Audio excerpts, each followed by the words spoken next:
Grandma Dorothy was 80 years old.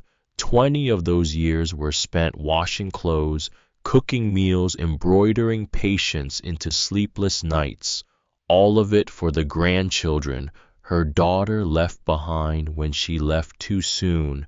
80 years old.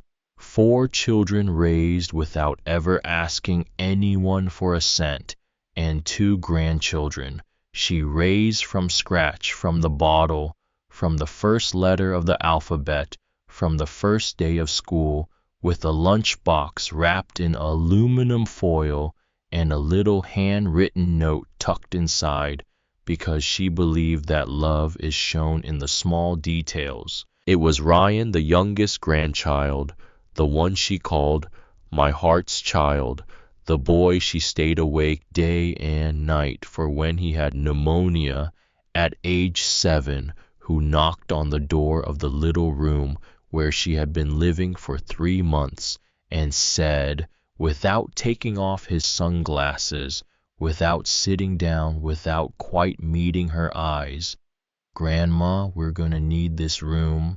You're going to have to find somewhere else." Somewhere else, as if Dorothy were a shoebox, as if she could be pushed from room to room, corner to corner, until the space became too small even for her bones. "We're going to need the room." And then when she sat there, unable to speak, Ryan placed an envelope on the bed. $100. There was a note inside. "Good luck, Grandma. If you need anything, call." An envelope after 20 years. 3 days before that envelope, 3 days before the world tilted on its axis, Dorothy had spent the entire morning making the carrot cake that Ryan had loved since he was a little boy. He was turning 32. She had woken up at 6 in the morning. She had grated the carrots by hand because her food processor had been broken since March, and she did not want to ask anyone to buy a new one. She had put the cake in the oven and counted the minutes on the wall clock, the old clock with the cracked face that she had hung in that kitchen 30 years ago and never replaced because it still kept perfect time. She had made the chocolate frosting the way he liked it, thick, warm, poured on with a spoon, and she had written on a piece of paper in blue marker, "Happy birthday, my heart's child. Love, Grandma Dorothy." She had placed the cake on a glass dish with a lid and left it on the kitchen counter where he would see it the moment he walked in. When Ryan got home that night, he took the cake to his room without so much as tasting it in front of her. He did not say thank you. He did not sit down. He carried the glass dish past the hallway where Dorothy stood in the doorway of her little back room, and he walked past her as if she were a piece of furniture that had been in the same spot so long it had become invisible. The next morning, the piece of paper was in the trash. The glass dish had been washed and put away in the cabinet without comment. 3 days later came the envelope, but what Ryan and his sister Claire did not know, what neither of them could imagine while they were already measuring the walls of Grandma's little room to fit a new bookshelf, was that the woman they had decided to discard with $100 and a little note was the heir to something that no one in the city, in any town, in any office or courthouse, had seen duplicated in decades. That afternoon, the afternoon of the envelope, was a Friday in September 2024. Dorothy was knitting a blanket for the baby of a neighbor who was expecting her second child in December. The yarn was pale blue soft, bought the previous week with money she had been saving for her blood pressure medication the following month because she had considered the blanket more urgent. A baby arriving in winter needs warmth. Her pills could wait. Ryan's voice came through the door with the tone of someone who has already decided what they are going to say and does not want to extend the conversation. Dorothy recognized that tone. It was the same one he had used since adolescence, when he wanted to close a matter before it properly began. She set down the knitting and looked at her grandson, who was in a dress shirt, hair combed, dark glasses on his face. Even though he was inside the house, he did not sit. He stayed standing in the doorway with one hand on the frame, as if he needed the support or as if he wanted to maintain a calculated distance. "We're going to need this room," he said. "Stephanie needs space to set up her home office. You're going to have to find somewhere else." Dorothy looked at him for a time she cannot measure to this day.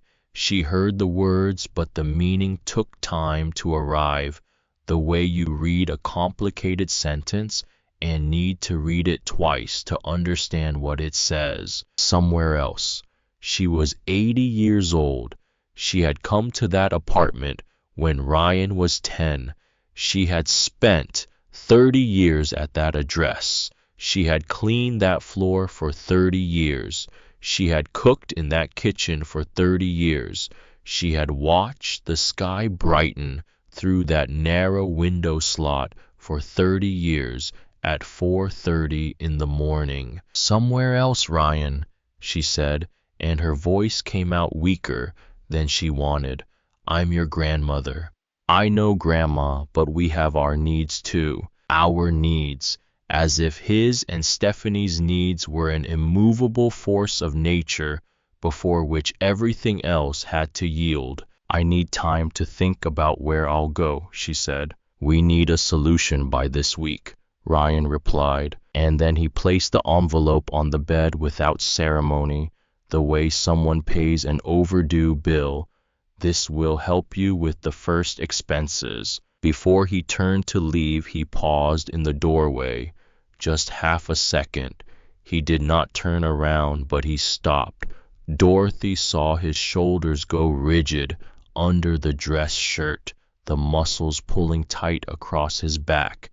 She recognized what she was seeing. He knew what he was doing.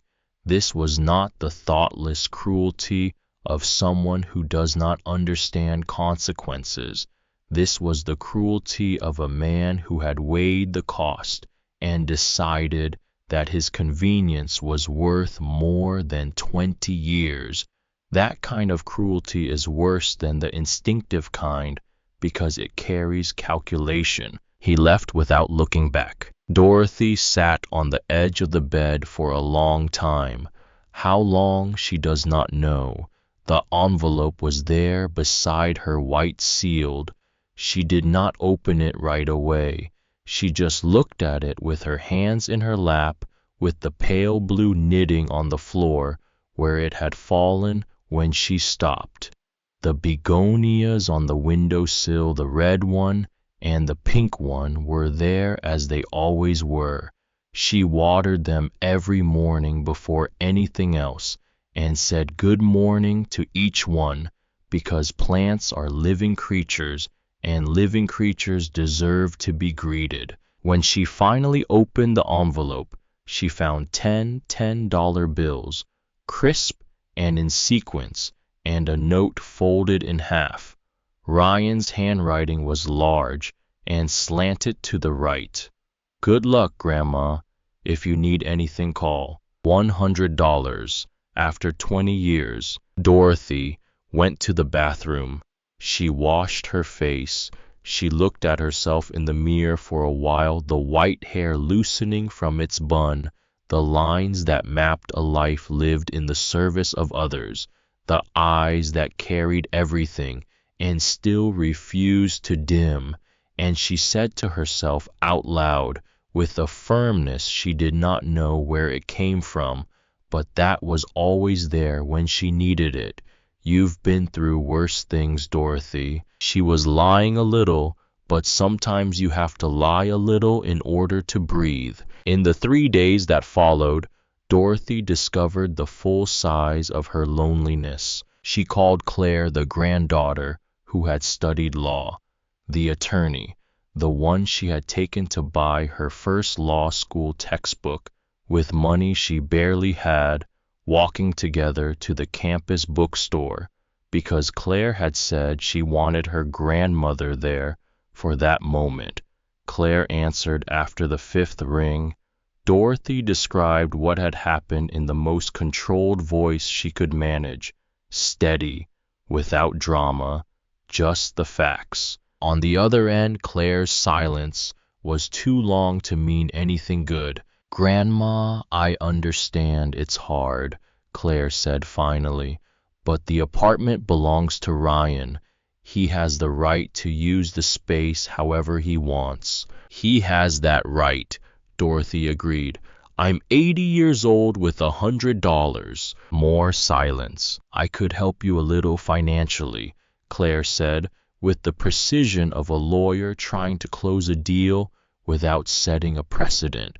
"But right now, my situation isn't easy either.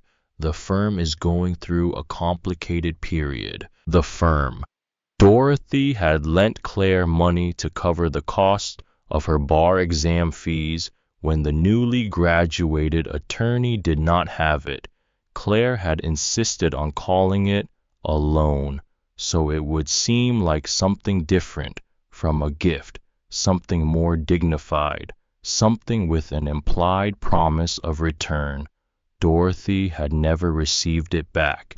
She had never asked for it back. She had filed it away as something given freely because that was how Dorothy understood love. You give without keeping a ledger. You give because the giving itself is the return. But in that moment, with the phone in her hand and the granddaughter's silence in her ear, she understood something she had never wanted to understand. The love given without expectation of return had created not the slightest sense of obligation in Claire's heart. Not the slightest. "All right," said Dorothy. "Take care, my dear. You too, Grandma.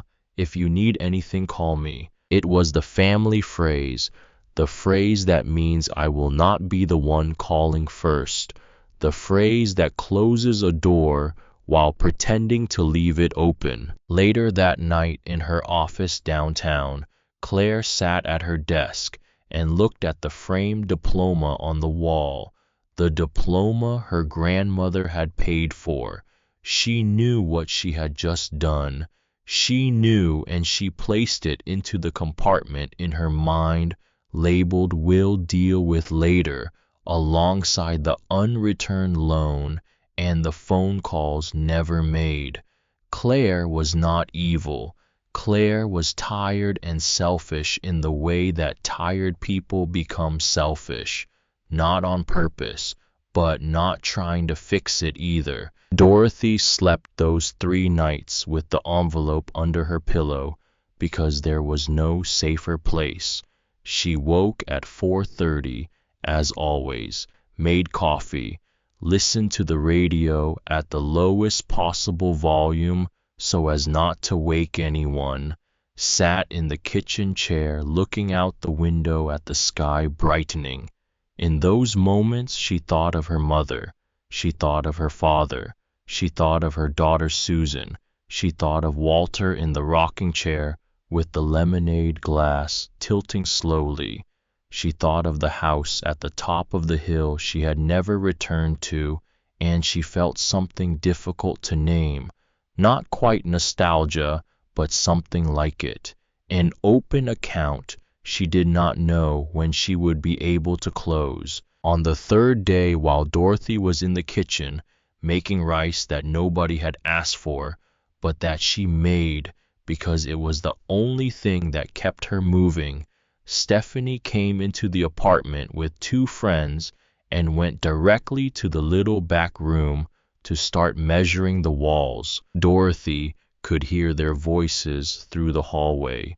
The desk goes here, the bookshelf here, there could be a floating shelf here. She kept stirring the rice with the wooden spoon in slow circular movements that no longer served the rice, which was already done, but that served her. "Miss Dorothy," said Stephanie, appearing in the kitchen doorway with her notepad in hand, "when do you think you could move your things out of the room? We want to start painting next week." "I'm working on it," said Dorothy, eyes still on the rice. "Good, because Ryan said you already had a plan." Ryan had said that, as if $100 and a note constituted a plan. Stephanie paused in the doorway a moment longer, watching Dorothy stir the finished rice, and then she said in a voice that was softer but not truly soft, "I know this is hard, but you have to understand. I have the baby. Ryan works 60 hours a week. I need space to work from home. This isn't personal." Dorothy did not look up. "I know." Stephanie waited a few seconds more, as if expecting Dorothy to say something that would absolve her, a phrase like "it's fine" or "I understand." Dorothy said nothing. Stephanie turned to leave. "Stephanie," she stopped. "The nail holes on the wall in that room," Dorothy said, still looking at the rice. "I put those nails there to hang Susan's photos. Susan, my daughter, Ryan's mother. When you paint, don't fill them. Leave the holes." Stephanie stared at her. "Why?" "Because some things should stay even when the person who put them there has to go." Stephanie left without responding. Dorothy picked up the wooden spoon again. The rice was cold. That night, Dorothy went to the dresser drawer where she kept her documents, the few documents that were only hers, and found inside a brown envelope she had carried from Millbrook Valley to the north side to Elmwood Park across decades, a document she had nearly forgotten she possessed. The deed to the house in Millbrook Valley, Tennessee, Maple Street, number 47, registered in her name after the death of her brother Ben, who had signed over his share one afternoon at the county clerk's office in 2001. "It's not worth anything, Dorothy. Do whatever you want with it." And beside the deed, something else, something she had not remembered until that exact moment when her fingers found it at the bottom of the envelope.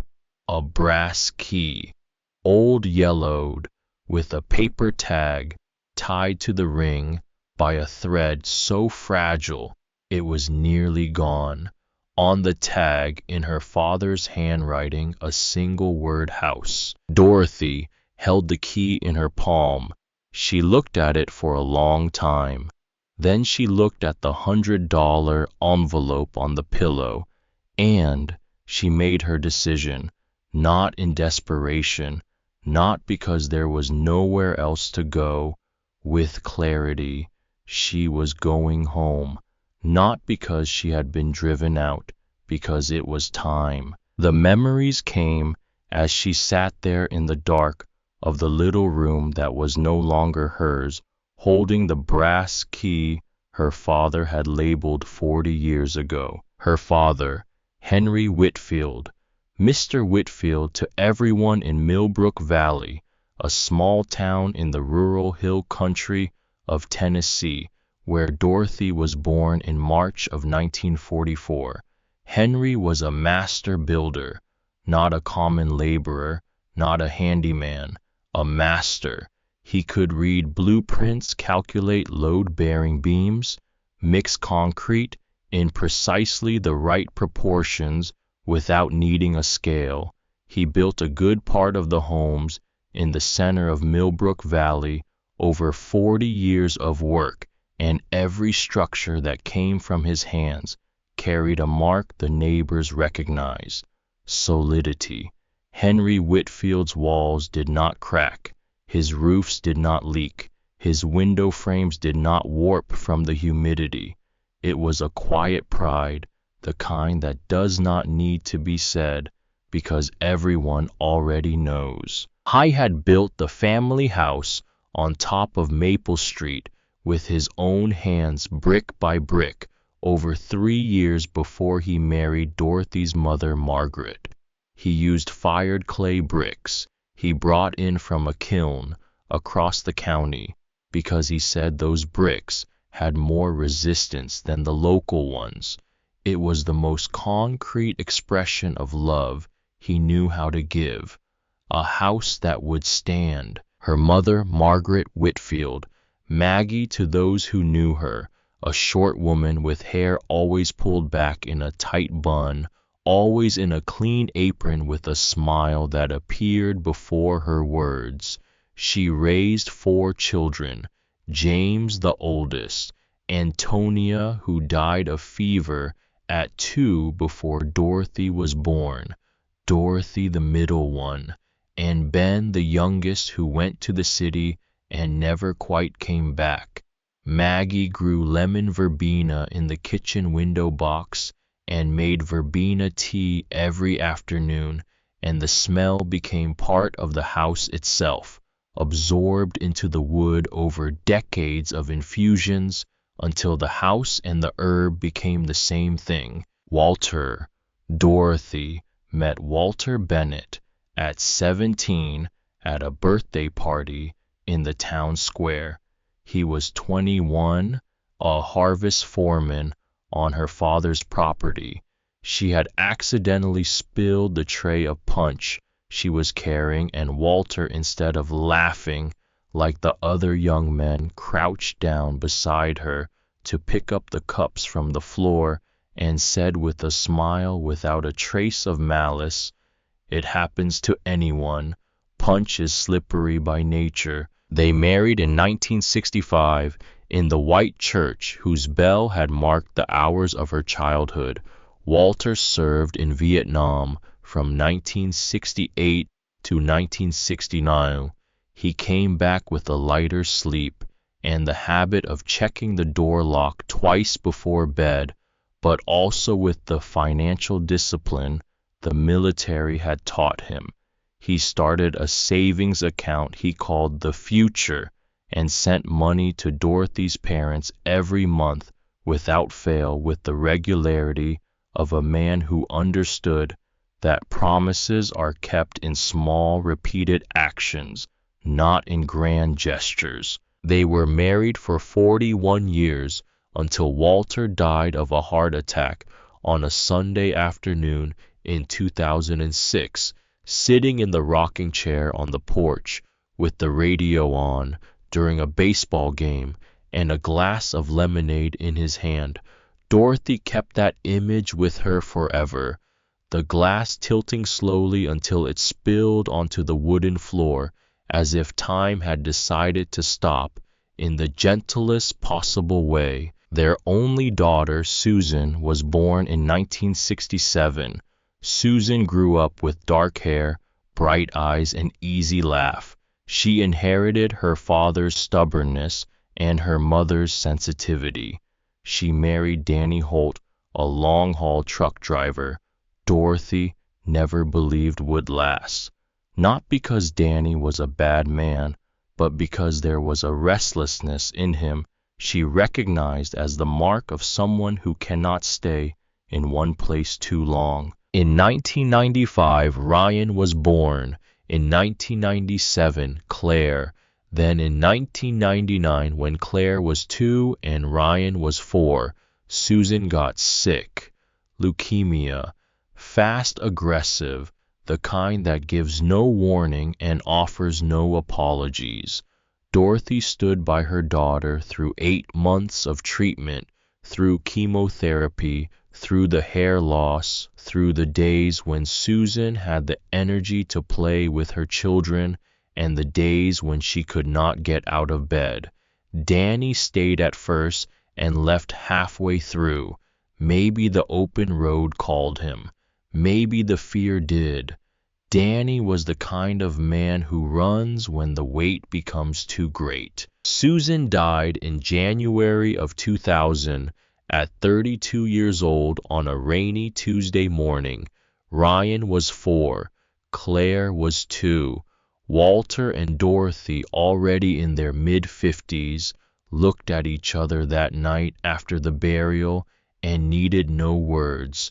Dorothy went to the children's room, sat on the floor between the two cribs, took Ryan's small hand in her right and Claire's in her left, and stayed there until dawn. Danny appeared once 6 months later to say he was not able to raise the children on his own.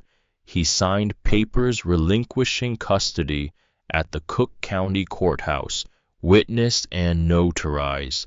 Dorothy said nothing. She closed the door and took charge. The 20 years that followed were the most exhausting and the most full of her entire life.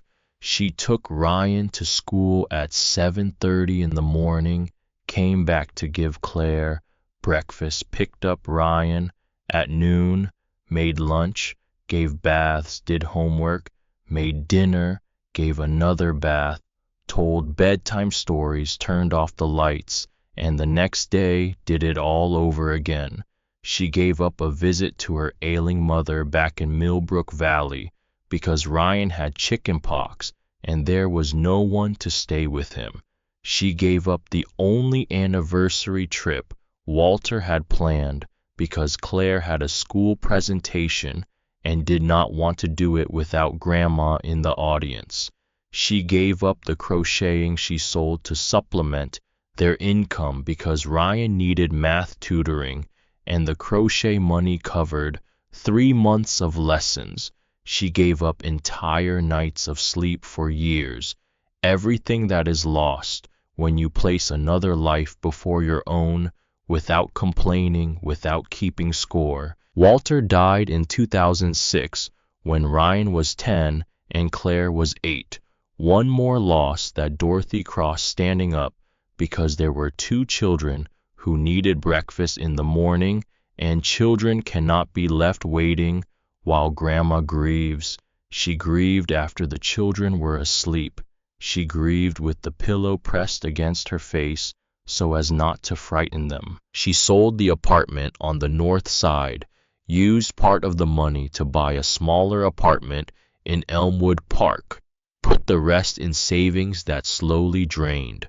Private school for Ryan because he had learning difficulties, and the private school had specialized support. College for both of them because she had promised Susan that her children would have diplomas, and a promise made to a dead daughter is not broken. Ryan graduated in business administration in 2018. Claire graduated in law in 2020 and passed the bar exam. Dorothy was at both graduations. She kept both programs in a shoebox under the bed because they were proof she had kept her word. Her Social Security check, which she had been receiving since 65, had been quietly absorbed over the years into the household expenses of Ryan's apartment. He had grown accustomed to receiving it as a housing contribution. Now she would be leaving and the Social Security would go with her. But Social Security alone did not cover even the smallest room in the city. Dorothy stared at the brass key in her palm. She stared at the deed. She looked at the ceiling of the little room that was no longer hers and made the calculations she needed to make. $100 in cash. A Social Security check arriving each month, modest but hers. The deed to a house abandoned for 50 years in a town she had left when she was 27. 2 begonias, an unfinished pale blue blanket, a photo of the grandchildren kept in her wallet. That was what there was. On the morning of the 4th day, Dorothy woke at 4:30, made coffee, said good morning to the begonias, sat watching the sky brighten through the narrow window slot. When the clock read 6, she went to her room. She opened the worn navy blue canvas suitcase she had bought in 1988 for the belated honeymoon she and Walter had taken to Savannah, Georgia, and she began to pack. There was not much to take. Clothes what fit. The envelope with the documents, the deed, the brass key, her driver's license, her Medicare card, her vaccination booklet, kept up to date out of habit, the small portable radio that had been Walter's Christmas gift in 1998, the framed photo of Susan from the nightstand, Susan smiling in her school uniform at 8 years old, a sunny day, the unfinished knitting because the neighbor was expecting the baby in December, the begonias, both of them wrapped in old newspaper she had been saving because old newspaper always comes in handy, as her father used to say. She also took from the bottom of the dresser drawer the custody relinquishment papers Danny Holt had signed in 2000. She did not know why she took them. She only knew that her father had taught her to keep every document because words fly away, but paper stays. She left the glass cake dish in the kitchen. She left the crocheted doily she had made for the apartment. She left the little entrance mat she had bought with her own Social Security money. She left 30 years of presents marked into the walls in a way that no new coat of paint would ever fully cover. At 8 in the morning, Ryan had already left for work. Stephanie was sleeping. Dorothy made a cup of coffee and left it on the counter for when Stephanie woke up. There was no logical reason for that gesture. It was simply what she knew how to do, to care until the very last moment for people who had not asked and would not be grateful. It was larger than her. It was who she was. She left at 8:22, closing the door quietly as someone who does not want to wake anyone. She carried her suitcase down 3 flights of stairs, one hand on the case, the other arm around the begonias, wrapped in newspaper. The building's doorman, Mr. Earl, was in his booth and looked at her with an expression Dorothy recognized, the expression of someone who knows everything and does not have to say a word. "Miss Dorothy," he said, rising from his chair. "Be well, Mr. Earl." She stopped, looked at him. "Miss Dorothy, I've been in this building 30 years. Every Christmas morning you brought me a plate of cookies and asked how Janet was doing. You're the only person in this whole building who knows my wife's name." Dorothy looked at him. "Janet is doing well. She's doing well. Where are you going?" "Home." Mr. Earl watched her walk away along the wet sidewalk with the suitcase in her right hand and the begonias in her left, moving slowly but moving, not looking back. The bus station was 2 blocks away. She had researched the night before on her old cell phone with the cracked screen cracked since 2022 because Ryan had said he would get it fixed and never found the time. There was a company that made the trip from Chicago to Millbrook Valley with a transfer in Nashville. The one-way ticket cost $22. She bought it at the terminal counter. The wait was 2 hours. Dorothy sat on a plastic orange bench with the suitcase between her feet and the begonias in her lap and watched the terminal. Families with children, enormous backpacks, vendors with snacks and water, the smell of packaged food mixed with diesel and vending machine coffee. She had forgotten to eat since the coffee at 4:30. She went to the terminal cafeteria and bought a cheese sandwich and ate it slowly sitting on the orange bench and thought there were worse things than a cheese sandwich on a September morning at a bus station when the whole world seems to have reorganized itself in a way that does not include you. The bus left at 10:30. As it pulled out of Chicago, out of the tangle of highways and buildings and car horns and traffic lights and everything. Chicago is when it wants to be large. Dorothy began to feel something she could not quite name. It was not exactly relief, because there was nothing relieving about that moment. It was not hope, because hope requires some foundation, and she was headed to a house abandoned for 50 years with $100 and her begonias. But there was something resembling a very small lightness, the kind of lightness that appears when the worst has already happened and you discover you are still standing. She was still standing. The bus stopped in Nashville for the transfer. 40 minutes. She used the time for the restroom and a bottle of water.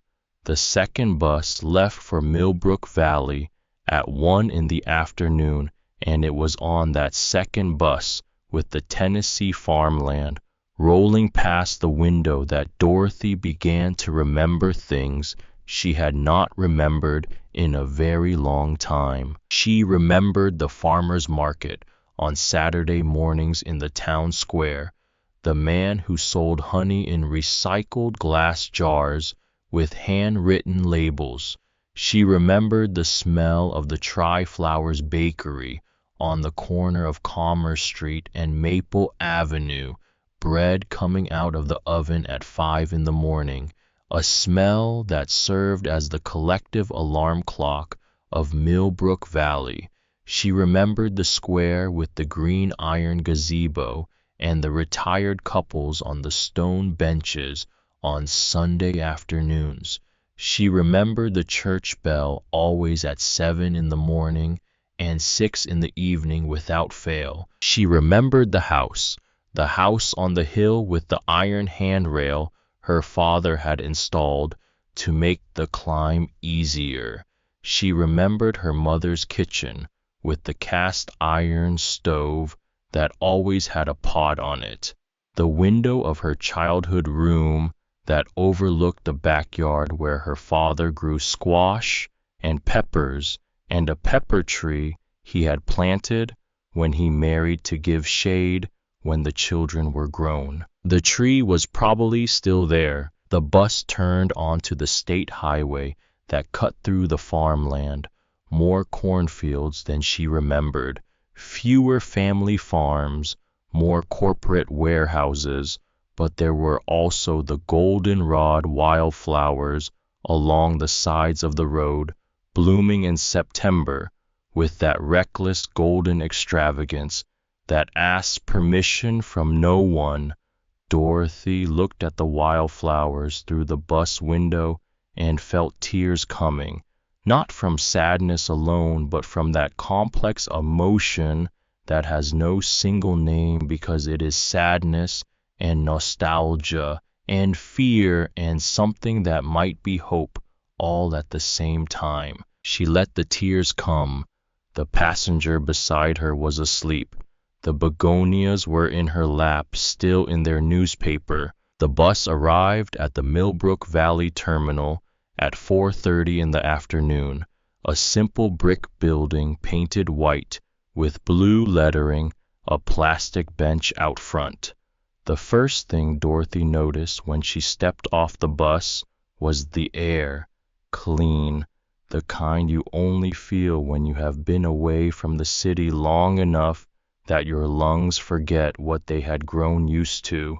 There was pine from somewhere and the distant scent of freshly wet earth. The town had grown, more buildings, more cars, but the town square was still there. She could see the tip of the green iron gazebo between the rooftops. The church tower was still there, and there was the way people walked more slowly than in Chicago, and the way a stranger passing on the sidewalk looked at Dorothy standing there with her suitcase and said, "Good afternoon, ma'am," with no one having asked him to. There was the church bell marking 5 o'clock, and Dorothy stood still listening to it, eyes closed until the last stroke, as someone receiving a blessing she had earned the right to accept. The taxi stand was beside the terminal. The driver's name was Frank. He was about 50, graying mustache, Chicago Cubs t-shirt. $15 for the trip. "Are you from Millbrook Valley?" he asked through the mirror. "I was born here," said Dorothy. "I've been away a long time." "Welcome back then." "Maple Street, number 47. Frank glanced in the rearview mirror with a slightly different expression. "The one up on the hill, the old Whitfield place. Did you know my father?" "Not personally, but everyone who's from Millbrook Valley knows that house. Your father built a lot here." A pause. "That house has been closed up a long time, ma'am." "I know. They say it's falling apart." "They say," said Dorothy. Frank turned on the radio. Soft country music. Dorothy watched through the window as the taxi climbed Maple Street. The road had been paved. That was new.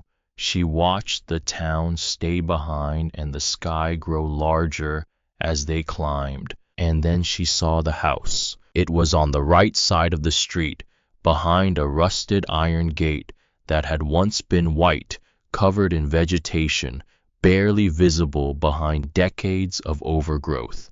Dorothy saw the old tile roof, some shingles broken, some shifted, but the main body intact. She saw the walls covered in climbing vines, stained green with moisture. She saw the pepper tree.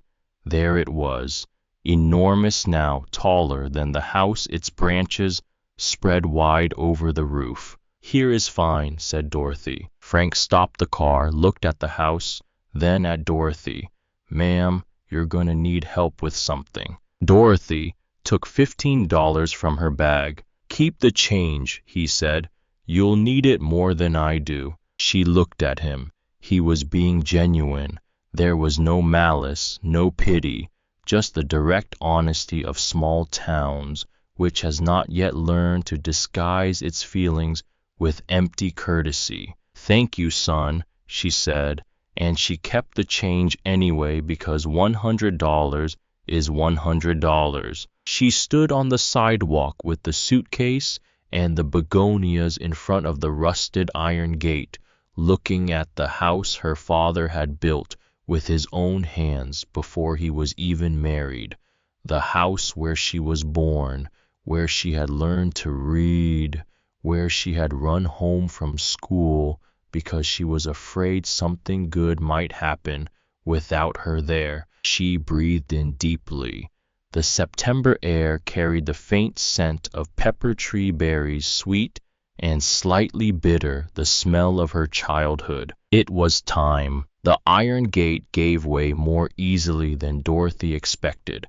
It had rusted, yes, but the hinges were still the original's heavy screws, driven into thick metal built for generations. The gate swung inward with a long, low sound, a note that had not been played in decades, and it revealed the stone path that led to the front door. The path had disappeared under vegetation, tall grass, dark green weeds, young trees that had sprouted spontaneously during the years of abandonment. One of them had grown right in the middle of the walkway and was now about 12 feet tall, but the stones were there beneath the grass. Dorothy could feel their shape under the soles of her shoes as she walked slowly, pushing the suitcase over uneven ground, with the begonias, wrapped in newspaper, in the crook of her arm. The pepper tree was now an impressive specimen, the trunk nearly 18 inches in diameter. The canopy extended over much of the garden and cast a dense shadow over the left side of the house. There were berries on the ground, many of them dried, and their scent reached Dorothy, and she stopped. She closed her eyes. Her father had planted that tree, and it had kept growing and giving shade, even when there was no one left to sit beneath it. She breathed it in and opened her eyes and kept walking. She reached into the brown envelope she carried in her bag and found the brass key. The rusted padlock on the front door was a later addition, probably put there by Mr. Jenkins, the neighbor who had kept an eye on the roof for years. But the original lock beneath it was another matter. Dorothy tried the key. The lock resisted on the first turn, on the second as well. On the third, with a slightly different angle and a little more force, it turned with a heavy click, the sound of something fulfilling its purpose after decades of waiting. The front door swung inward with a slow, firm movement. Heavy wood does not bang or creak. It moves with the patience of things built to outlast the people who built them. Dorothy entered. The smell came first, layers of it, dust fine and neutral, old wood warm, paper and cardboard, the stillness of air that had been quiet too long, and then beneath all those layers, faint but unmistakable, a scent that took Dorothy's brain a second to identify. When it did, she gripped the doorframe because her legs gave way. Lemon verbena, her mother's tea, decades of afternoon infusions absorbed into the floorboards, into the walls, into the wooden bones of the house itself. The smell rose from the wood and went directly to the oldest place inside Dorothy, where memory is stored, not in images, but in the body. She stood in the doorway, holding on, letting it arrive, letting it stay. Then she entered. She moved through the house with her fingertips trailing along surfaces, reading the rooms by touch. The living room still held the old sofa, velvet faded under a gray layer of dust, in the exact position she remembered it. A crocheted cloth on the coffee table stitches, still firm after all those years. A bookshelf with spines faded by time, a Bible with a red ribbon marker, and on the shelf in a wooden frame a photograph Dorothy had not known existed, herself in her mid-20s in a light dress, smiling in front of this very house. Her mother had kept it there. It had waited alongside the cloth and the books. The kitchen, the stone countertop her father had brought from a quarry 2 counties away, sat impassive and intact. 2 faucets over the sink. Dorothy turned them both. Nothing. The pipes were galvanized iron, and when she ran her finger along one, the metal was solid. No serious corrosion. The window box where lemon verbena had grown was empty of soil, dried out by decades of weather, but the wooden frame was present, and the scent still lived in it. The master bedroom, the carved headboard of her parents' marriage bed, still stood beneath 50 years of dust, dark wood, beautiful. On top of the 6-drawer dresser was her mother's hand mirror with the ivory handle. Dorothy picked it up, blew the dust away, and saw herself, 80 years old, white hair loosened from the journey, eyes that carried everything the day had brought, but still burned. "Mama," she said softly, "I'm here." Her childhood room, the window without glass, open to the September wind and the scent of the pepper tree. The single bed, small now compared to memory. The desk where she had done her schoolwork. A glass ink bottle empty for decades, still standing on its shelf. And in the built-in closet hanging on a hook at the back wall, a dress, pale blue cotton with small white flowers embroidered at the collar. Her Sunday dress, her church dress, the dress she had left behind when she moved to Chicago because it no longer fit her grown body. "Stay here," she had told it. "Let the house have a memory of me." 50 years. The cotton was faded but intact, protected by the closet from moisture and light. She folded it carefully, ran her finger along the embroidered collar, and laid it on the single bed. "Good afternoon." The voice came from outside through the glassless window.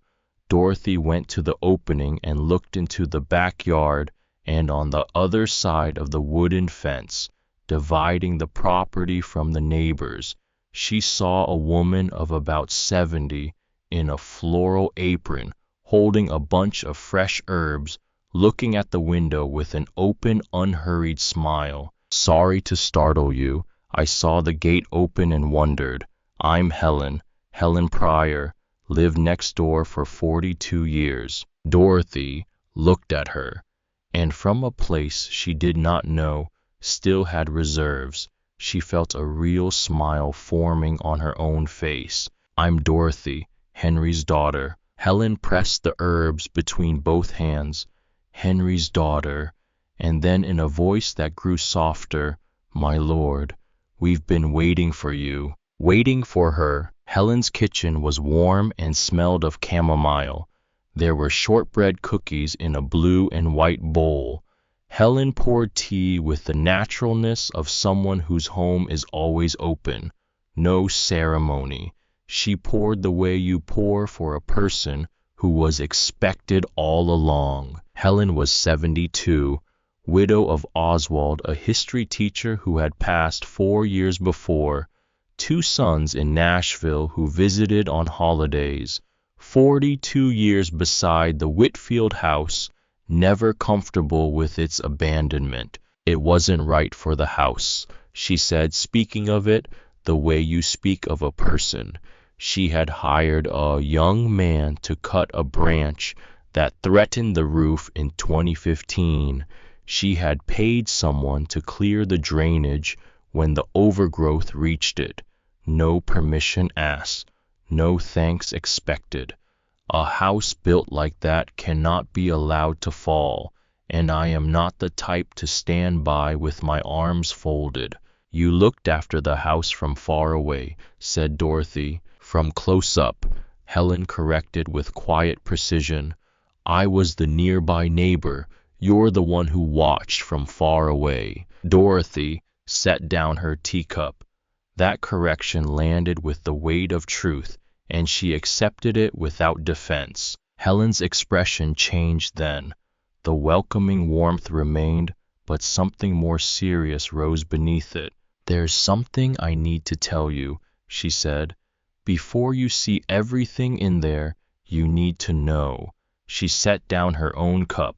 "Your father used to come here, after he went to live in the city with you. In the last years of his life, he came back to Millbrook Valley on some weekends. I don't know what he did inside. We were neighbors, but we respected privacy.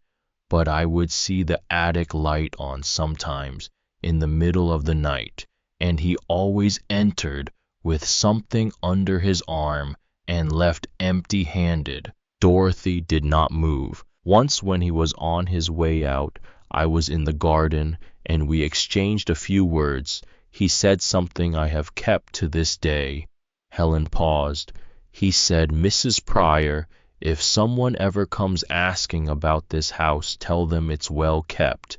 And I said I would." Another pause. "You're the first person who's come in all these years." Helen held Dorothy's gaze, then added, almost as an afterthought, "There was one other person who asked about the house.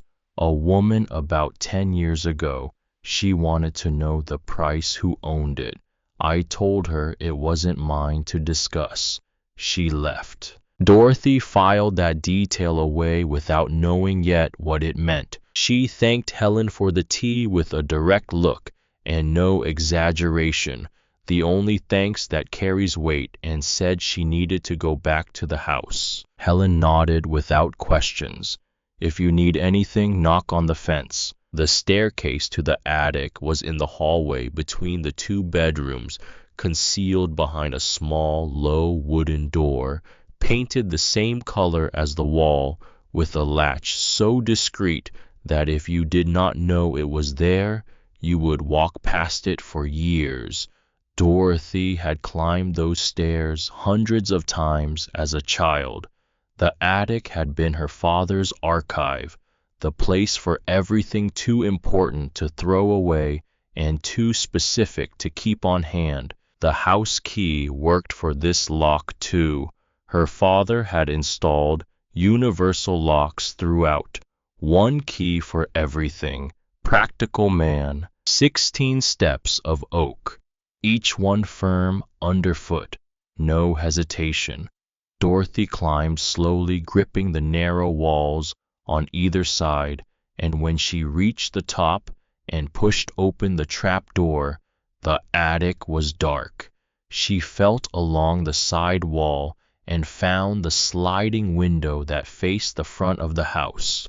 It resisted, but it slid, and the September afternoon light rushed in and illuminated everything. The attic was full, not with junk, but with organized things. Wooden boxes stacked with screwed-down lids, an old leather trunk with brass clasps, a wooden easel with a canvas draped over it. Her father had tried to learn painting in his final years. She had completely forgotten this. There was a leather armchair, dry but solid, positioned facing the front window so that whoever sat in it had a view of Maple Street and the town below. Her father had sat in that chair, had sat there and looked down at the town he had helped to build, and there on a work surface made of an old door, balanced on two sawhorses, the improvised desk of a builder, sat a wooden document organizer with vertical slots full of folders and envelopes. Each folder had a label in her father's handwriting. Small, careful, Commerce Street corner of Maple Avenue, Lot 14 Maple Avenue, Maple Avenue lots 2 through 9, Town Square perimeter, and in the far right slot, separated from the others, a thick blue cardboard folder with a tying cord wound twice around a bone button. The label read, "For Dorothy." She took the folder with both hands and went to the leather chair. She sat down facing the window and the town below. She opened the folder. Inside was a letter, 6 pages front and back, written on lined notepad paper with a fountain pen. The handwriting was small and careful, with capital letters slightly larger than the lower case. The handwriting of someone who learned that the beginning of things deserves more presence. Millbrook Valley, March 14th, 1985. My daughter, Dorothy, if you are reading this letter, it is because you came to our house. And if you came to our house, it is because you needed to. Because if you didn't need to, I know you wouldn't come. You are the type who doesn't ask for help, just like me. But sometimes life asks for us, and one learns late that there is no shame in that. I will begin by saying what I need to say before any explanation, because I have learned that one postpones the important things, and then time runs out and they go unsaid. I love you, my daughter. You were the most right child I could have had. You have your father's head and your mother's heart, and that is the rarest combination that exists, the one that makes a person strong without losing goodness. From the 1950s onward, when I began working as a master builder here in Millbrook Valley, I noticed something others did not. This town was going to grow. Everyone thought it was an end-of-the-line place, that development would pass us by. I thought differently. I saw the good land. I saw the water. I saw the position between the roads being built. I told your grandfather, and he said I was crazy. I told your mother, and she said fine. I could dream as long as I didn't spend what we didn't have, but I kept saving. Every month. A little from extra jobs, weekends, worked overtime hours. Your mother never knew the full size of it because I didn't want to worry her, and I kept buying land that was worth nothing at the time. The first piece was in 1953, corner of Commerce Street and Maple Avenue, an abandoned lot. The owner wanted rid of it. I bought it for next to nothing. The second in 1957, Lot 14 on Maple Avenue. The third in 1961, 3 consecutive lots on Maple Avenue, numbers 2 through 9, 300 yards from this very house. The fourth in 1964, the strip of land backing onto the town square, all registered at the county courthouse, all in my name. The original deeds are here in this folder. I could have put everything in your name now or in your children's names, but I didn't want to. Do you know why? Because a gift is only truly a gift if it comes with worthiness, and I don't know who will be worthy. I know who you are, Dorothy, but I don't know who your children will be, your grandchildren, the people who will live around you in the future. I will not be here to see. So I did the following. In 1984, I went to Judge Harrington at the courthouse, a man of his word who worked with me on the renovation of the old county hall in 1971, and I registered a clause. The clause says all the properties listed in this documentation belong to Dorothy Whitfield, my daughter by right of inheritance. However, the formal transfer is conditioned upon a verifiable declaration that Dorothy was treated with dignity and respect by her direct family. If she was treated well, the inheritance may go to whomever she wishes, including her descendants. If she was not treated well, if she came to this house because she was discarded, because someone thought she no longer had a place, then the inheritance goes entirely to her, without division, without contest. And any descendant who wishes to contest that clause will need to prove before a notary that they treated Dorothy with the dignity she deserves, and if they cannot prove it, daughter, they receive nothing. I know humanity. I know that in the moment of money people show who they are. Daughter, I need to ask your forgiveness for one thing. I should have told you this while I was alive. I should have sat with you and said, Dorothy, I thought of you. I worried about you. I made plans for you. But I am the kind of man who cannot say those things out loud without his throat closing. And life went on, and I kept leaving it for later, and later became too late. Your mother knew about the deeds. She kept that secret with me for years and took it with her when she left. She used to say, Henry Dorothy will be fine, and I would say, I know, but I'd rather she be fine with help than fine by luck. She was right about you. You will be fine. You were always fine because you are that way.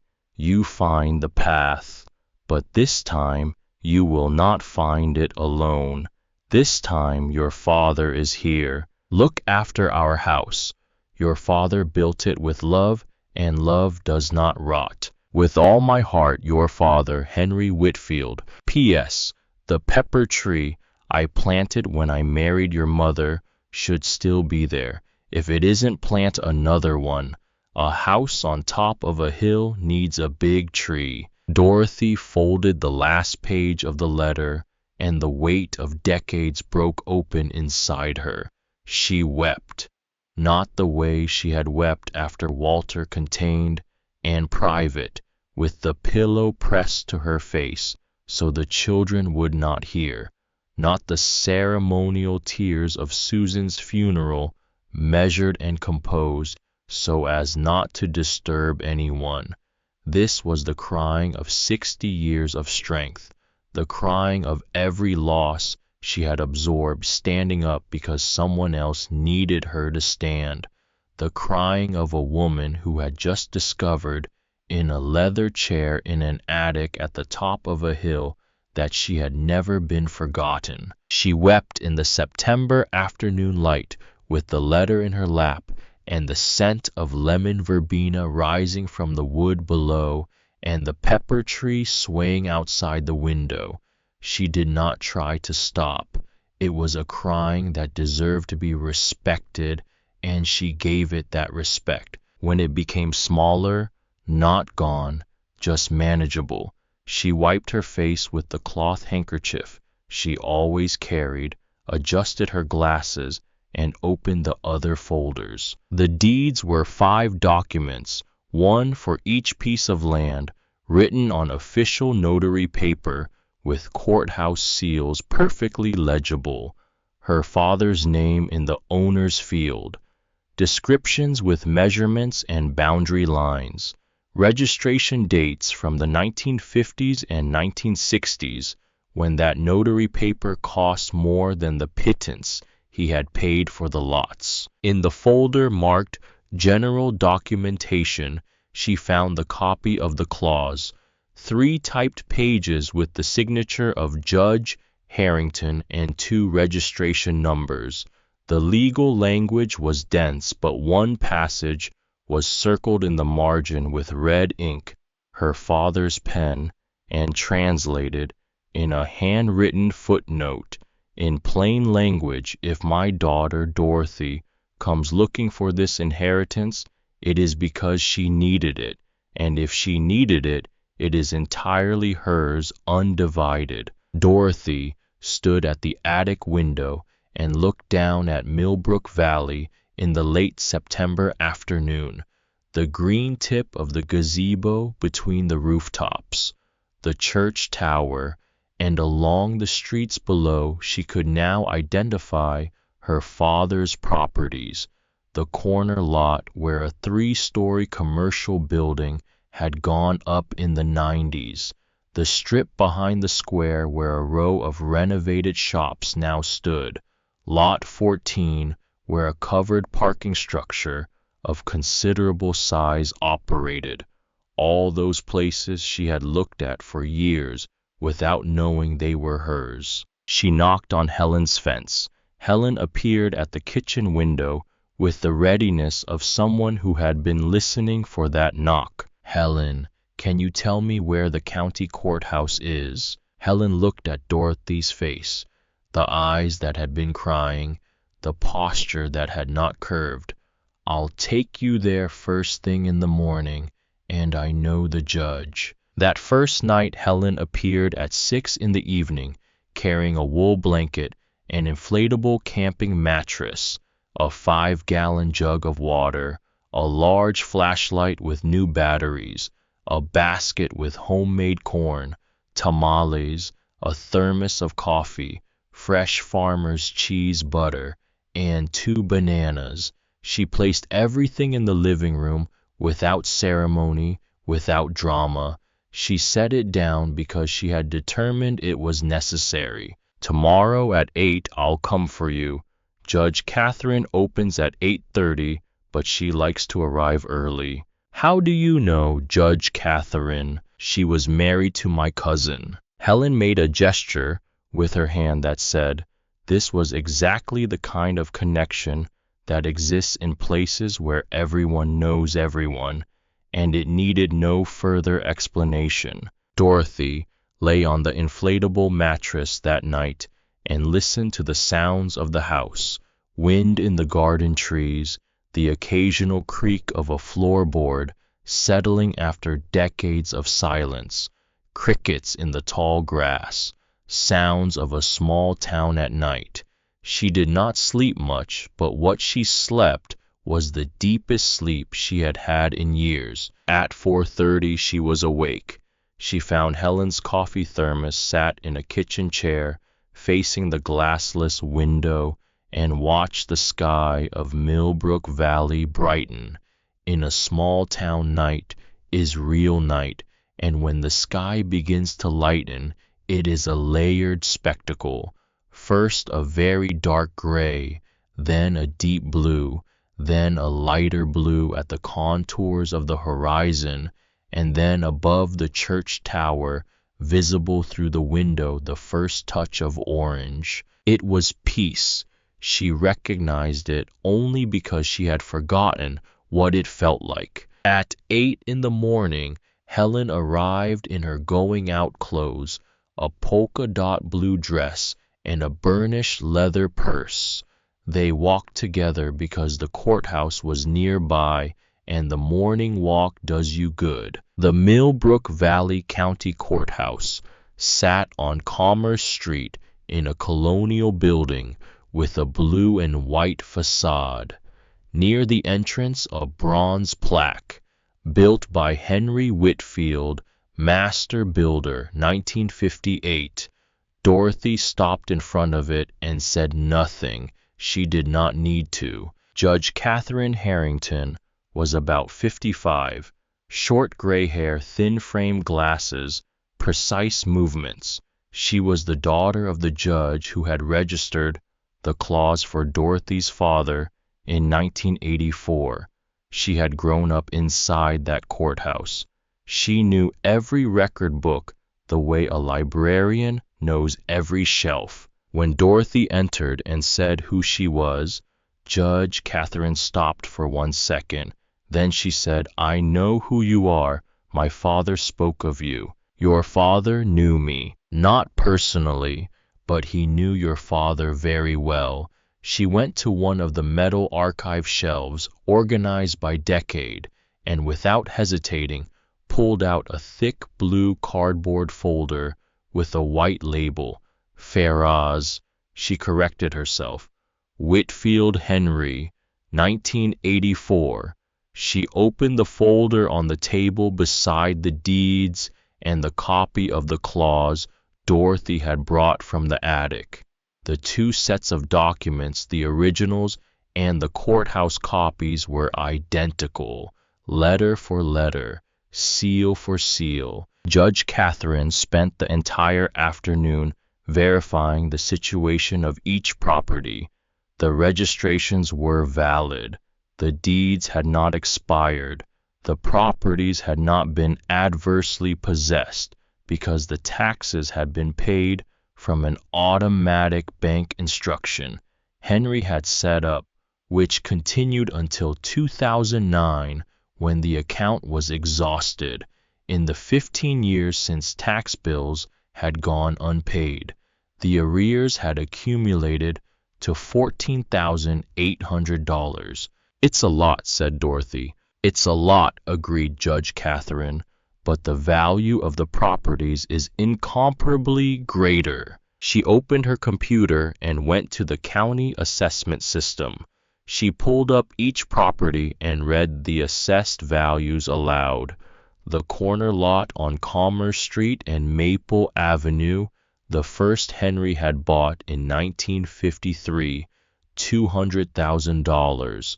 Lot 14 on Maple Avenue, where the covered parking structure stood, $190,000.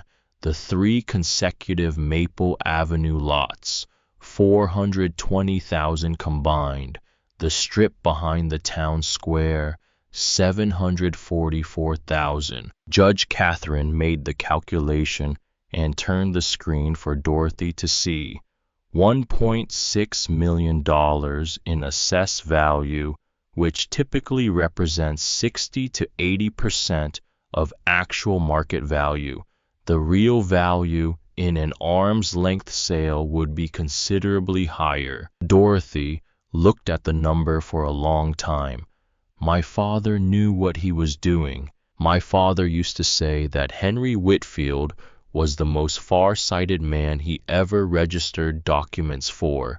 He said Henry thought in decades while everyone else thought in weeks. Then Judge Catherine opened a property map on her screen to verify the boundaries of each lot, and Dorothy leaned forward in her chair.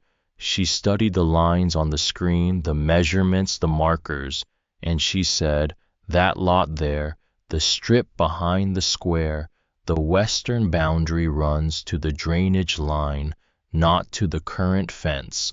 My father always said boundaries are measured to the drainage, not the fence, because fences move, but drainage doesn't." Judge Catherine checked the original survey documents. Dorothy was right. The actual boundary extended 12 feet beyond the current fence line, which meant that a portion of the covered parking structure that had been operating on Lot 14 was in fact built on Henry Whitfield's land. Judge Catherine looked at Dorothy with an expression of recalibrated respect. "You can read survey boundaries. My father taught me. I didn't remember I knew until just now." The clause. Judge Catherine read it in full. She consulted the applicable statutes. Her opinion was delivered with dry precision. The clause was valid, not the most common legal instrument, and there were nuances an attorney could challenge, but it had been registered for 40 years. It was clear in its intent. The condition was verifiable. Dorothy had arrived alone without family support, with $100 in her pocket and her belongings in a suitcase. The condition was satisfied. "And my grandchildren?" asked Dorothy. "They can contest in court. They have that right. But they would have to prove that you were treated with dignity and respect." A pause that did not need to be filled. "And if they were the ones who put you in the situation in which you arrived here, they would be the ones destroying their own argument." The house on Maple Street, number 47, had been in Dorothy's name for decades, with no tax arrears, because she had always paid. Judge Catherine issued a certificate of no encumbrances that same afternoon. Dorothy left the courthouse at 4 o'clock with the certificate verbal confirmation of the clause's validity and the judge's promise that the regularization process would be a priority. At the exit, she stopped in front of the bronze plaque. "Papa," she said in the lowest of voices, "you built well, you really did." The weeks that followed demanded everything Dorothy had. The house needed recovery, and Millbrook Valley responded in ways she had not expected, though not uniformly. Arnold Greer, the electrician, was 65. He had worked as an apprentice under Henry in his youth, and he carried a long-standing respect for the man who had trained him. But when he came to inspect the wiring and saw Dorothy in the kitchen, his greeting was courteous, and his question was not. "Mrs. Whitfield, I respect your father, but you left this house 50 years ago. I have to ask, are you here to stay, or are you here to sell?" Dorothy looked at him. "Mr. Greer, my father taught you to use thick copper cable instead of cheap aluminum. Isn't that right?" Arnold nodded slowly. "Do you think my father built this house to be sold?" Arnold was quiet for a moment. Then he laughed, the first real expression he had shown since arriving. "Thick copper cable. That's right. Your father never chose the cheap thing when the right thing was available. He stayed 2 days, replaced outlets and circuit breakers, guaranteed the installation was safe. He would not accept payment. Your father didn't charge me to learn. I won't charge to fix his house." David Parrish, the plumber, mid-30s, son of the electrician, who had done the original work in the 80s, reconnected the main water supply. When the kitchen faucet ran for the first time, Dorothy stood watching the water with the stillness of someone witnessing something she had not dared to expect. Marcus Cole, a mason, spent a week on the roof replacing and repositioning shingles. Dorothy herself sanded and sealed the hardwood floors on her knees over 3 weekends because the floors were her father's work and she did not want other hands on them. But the question Helen had planted about the woman who came asking about the house 10 years ago stayed with Dorothy, and the question Arnold had asked, whether she was there to stay or to sell, reminded her that not everyone in Millbrook Valley would welcome her return without reservation. She had been absent 50 years. She would have to earn her place again. She understood this and accepted it the way her father would have, not with resentment, but with work. One Sunday morning after the church service, Dorothy stayed in the last pew. Pastor Jim Williams, 52 years old, a man with a dry sense of humor and the economy of words that comes from spending decades listening to other people talk, sat down beside her without asking why. "Pastor Williams, I have a question," Dorothy said. "My father left a clause that says, if my grandchildren didn't take care of me, everything goes to me. They didn't take care of me. I keep everything. But I wonder, am I being greedy?" Williams thought for a long time, long enough that Dorothy could hear the building settling around them, the wooden beams of the old church adjusting to the warmth of the morning sun. "Mrs. Whitfield, did your father write, 'Forgive them and share with them'?" "Yarbier." "No." "What did he write?" "He wrote, 'If they do not take care of my daughter, everything goes to her.'" "Then you are carrying out your father's wishes. That is not greed. That is respect." He paused again. "Forgiveness is between you and God. Property is between you and the law. Those are 2 different matters. Your father understood that. He was a man of very practical faith. That's the kind that works." Dorothy nodded. She did not feel absolved. She felt clarified, and clarity, she was learning, was worth more than comfort. The county agreed to defer the tax arrears over 48 months at minimal interest. Judge Catherine advised that once the formal property transfer was complete, Dorothy could lease at least one of the properties, the covered parking structure on Lot 14, which had been operating for 10 years, without ever having found the actual owner to formalize a contract, was ready to pay $1,100 a month for a proper lease. $1,100 a month plus Social Security. Dorothy worked out the numbers in the back hallway with the notebook where she kept the household accounts, while the last light of October came through the kitchen window and painted the stone countertop in amber. The house was coming back to life.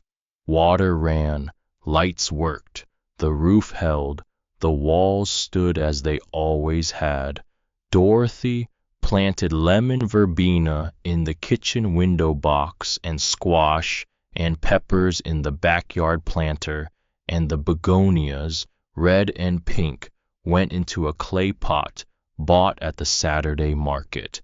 Continuities that deserve to be maintained. And then the news traveled. It moved the way information moves in small towns, at a speed inversely proportional to the size of the place. Judge Catherine mentioned the property regularization to her husband. Her husband mentioned it to a colleague in Nashville. The colleague knew a real estate agent who investigated the public records, found the Whitfield name, and called around. One of those people called another, who called a niece in Chicago, who posted in a family group chat where by an accident of digital communication, someone tagged Claire. Claire called Ryan. Do you know anything about some properties belonging to Grandma in Millbrook Valley? Ryan did not know, but he started looking. It took him 3 weeks. 3 weeks during which Dorothy was sanding floors and planting herbs and attending courthouse meetings. 3 weeks before Ryan and Claire determined, through the county's public property search system, what existed in the names of Henry Whitfield and Dorothy Whitfield at the Millbrook Valley Courthouse. Ryan called on an afternoon in November. Dorothy was in the back hallway with Helen having 5 o'clock tea, chamomile, shortbread cookies from the bakery that had reopened on Flower Street with a different name but the same smell of fresh bread at dawn. Grandma, said Ryan, and his voice had a different quality. It was not the voice of the envelope. It was not the voice of the doorway. There was something in it Dorothy recognized as a person urgently recalculating the value of what they had thrown away. We need to talk. We do, agreed Dorothy. She set the cookie back on the plate with a calm that Helen would later describe to every person she knew as the most remarkable composure she had witnessed in 72 years of life. We heard about some properties in Millbrook Valley. They were great-grandfather's apparently, and they're in your name. They are, said Dorothy. Silence. There are a lot of properties, Grandma. There are. More silence. We could come, if you'd like, talk in person. You may come, said Dorothy. Call ahead. She hung up the phone and placed it on the table beside the teacup. Helen looked at her. Dorothy picked up the cookie she had set down, took a bite, and chewed slowly. They're coming, said Helen. It was not a question. They're coming. And that man, Gerald Moss, the developer who's been running the parking lot on your father's land for 10 years without a contract. He's been asking around town about the properties too. He came to the hardware store last week asking Mr. Gerard who the new owner was. Dorothy looked at Helen. How long has Moss been operating on that land? At least 10 years, maybe longer. He built that parking structure without ever finding the real owner, or without trying very hard to find them. Dorothy set the cookie down again. She looked out the window at the pepper tree, its branches moving gently in the November wind, its shadow falling across the garden she had begun to reclaim. Well, she said, he's going to find the owner now. The morning walks changed Dorothy, not all at once and not in ways that announced themselves, but in the accumulation of small things that together amounted to a life being rebuilt from the ground up. Every Tuesday and Thursday at 6 in the morning, she met the group at the corner of Maple and Commerce. Concepcion, 74, a retired school teacher who talked more than she walked but never missed a day. Hilda, a former farmer with a voice that carried across 3 blocks and a laugh that carried across 4.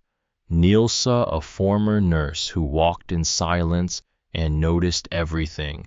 Benedicta, a retired seamstress who wore hand-sewn blouses in colors so bright they served as landmarks. And Helen, who had joined the group the moment Dorothy joined it, because if my neighbor goes, I go. On those walks, Dorothy learned Millbrook Valley again, not the town of memory, the town of now. She learned where the Saturday organic market was held at the elementary school parking lot. She learned which bakery had inherited the old Try Flowers recipes, the new one on Flower Street that still filled the sidewalk with the smell of fresh bread before dawn. She learned where the old spring had been restored as a small park by the county, and she stood at the spring one morning and drank from it, and the water was cold and clean and tasted the way water tastes when it comes from deep in the earth with minerals and patience. She learned who the people were. Mr. Gerard owned the hardware store on Commerce Street. He was 70 thick hands, a methodical way of speaking that came from decades of measuring twice before cutting once. He had worked as an apprentice under Dorothy's father in the 1970s, and every time Dorothy came into the store to buy a hinge or a bag of screws, he would lean on the counter and stay a while. One afternoon in October, while Dorothy was buying wood screws for the bench she was reassembling from attic pieces, Gerard told her something she had never heard. Your father had a chance back in '76 to take the biggest contract of his career. A developer from Knoxville wanted him to build a whole row of townhouses in the next county. Good money, more than he had ever been offered. But the developer wanted him to use lightweight bricks, the cheap kind, to cut costs. Your father looked at the plans, looked at the developer, and said, I don't sign my name on something that will crack. Lost the contract, kept his name. Dorothy held the bag of screws in her hand and looked at Gerard. I didn't know that. He never told anybody. I only knew because I was there. I was 17 carrying his toolbox. He didn't explain it to me afterward. He just said, let's go, son. There's real work to do. And we went back to Millbrook Valley. Dorothy walked home that afternoon along Maple Street with the screws in her bag and a new piece of her father she had not possessed before. A man who had walked away from the biggest payday of his life because the bricks were wrong. She added it to the portrait she was assembling, the portrait that grew more complete each day of a father who had spent his entire life building things that would stand, including plans for a daughter he loved too much to say so out loud. 3 weeks after Dorothy's phone call with Ryan on a Tuesday afternoon in late October, she came home from the market to find the iron gate open. She had not left it open. She never left it open. She walked through the garden past the pepper tree and saw a man standing on the front porch photographing the facade of the house with his phone. Gerald Moss was 62. He wore a sport coat over a polo shirt, leather shoes that had no business on a dirt path, and the expression of a man accustomed to entering rooms and properties without waiting for permission. He had built a career in Millbrook Valley over 15 years by acquiring undervalued lots, developing them and selling or leasing the results. He was not a bad man in the way that people who steal are bad. He was a man who operated in the spaces between ownership and abandonment, where the law is slow and possession is 9/10 of everything. Mr. Moss, said Dorothy from the bottom of the porch, steps her voice steady and clear. You are standing on my property without an invitation. Moss turned. He was not embarrassed. Men like Moss are rarely embarrassed because embarrassment requires the acknowledgement that a boundary has been crossed, and Moss had spent his career treating boundaries as suggestions. Mrs. Whitfield, I was assessing the condition of the property. I believe we can reach a reasonable arrangement. You have been collecting rent from a parking structure, built on my father's land for 10 years. No contract, no payment to the owner. Judge Catherine has the records." She said this without raising her voice, not as an accusation, as a fact. The way you read a number from a ledger. Moss shifted his weight.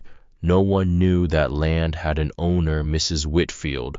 I invested in building that structure.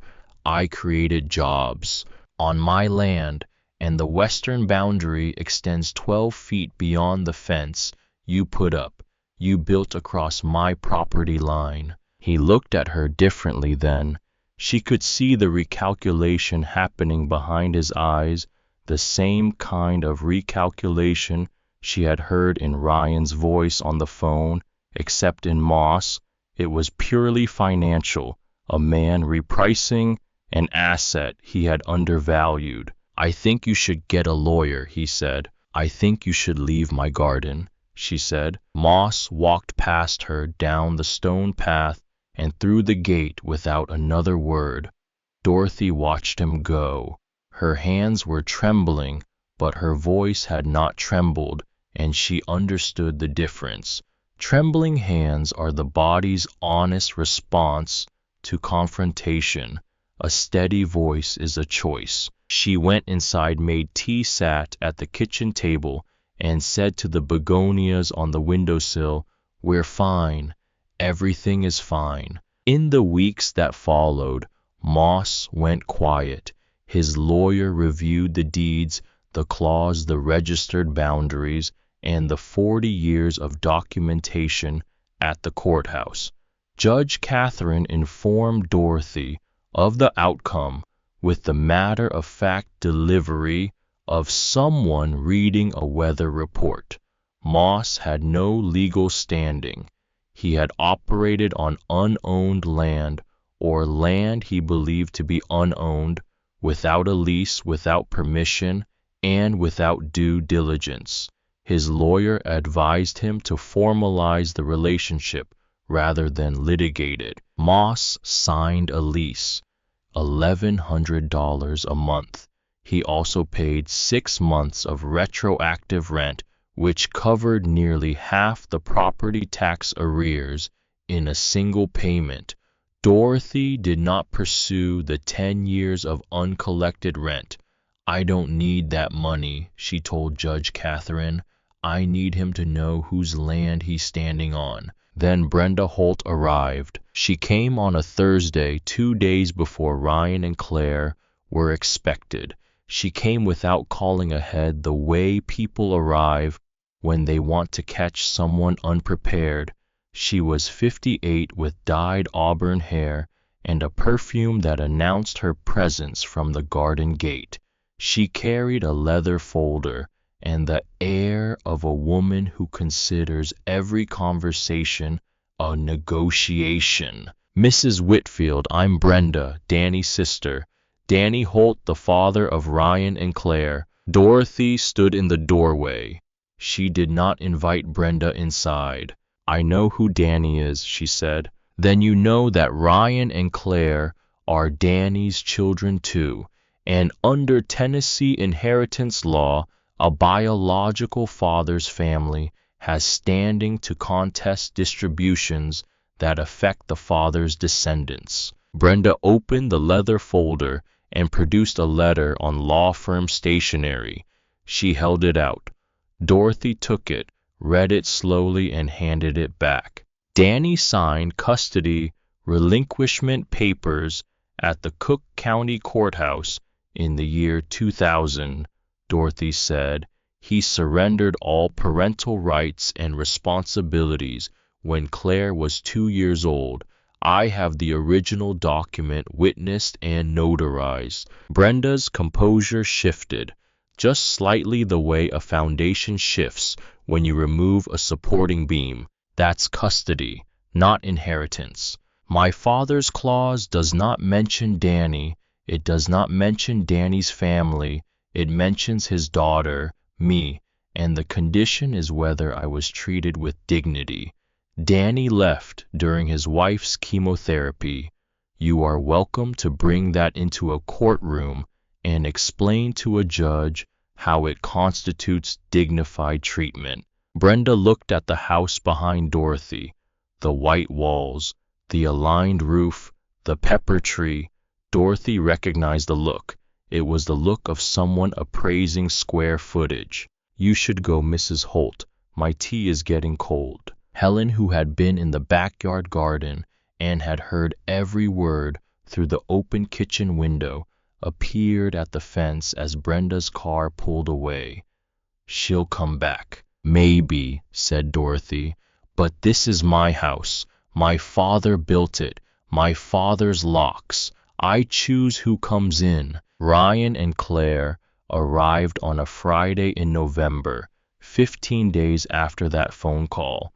The afternoon had rained in the morning and cleared since midday, and the air had that washed quality that November sometimes achieves in rural Tennessee, where the colors are more vivid because the rain has cleaned the dust from everything. Ryan drove a silver SUV. Claire was in the passenger seat. Stephanie had stayed in Chicago with the child.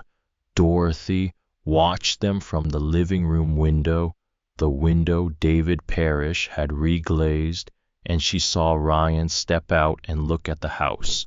She could not read his expression from inside, but she imagined it. The white walls, the green shutters, the black gate, the pepper tree presiding over everything. It was not the ruin he had perhaps expected. It was a master builder's house, and it looked like one. Dorothy went to the gate and opened it herself. "Hi, Grandma," said Ryan. There was a certain rush in the way he said it. No kiss, no embrace, just Grandma, in the tone of someone who does not know how to begin what they came to say. "Come in, I made coffee." She had made coffee, and she had made a corn cake with lemon verbena, her mother's recipe reconstructed from memory, golden and fragrant from the new oven. She had placed it on the kitchen table with 3 cups, the glass sugar bowl she had found in the cupboard, and washed, and 3 chairs. Everything simple, everything honest. Ryan and Claire sat down.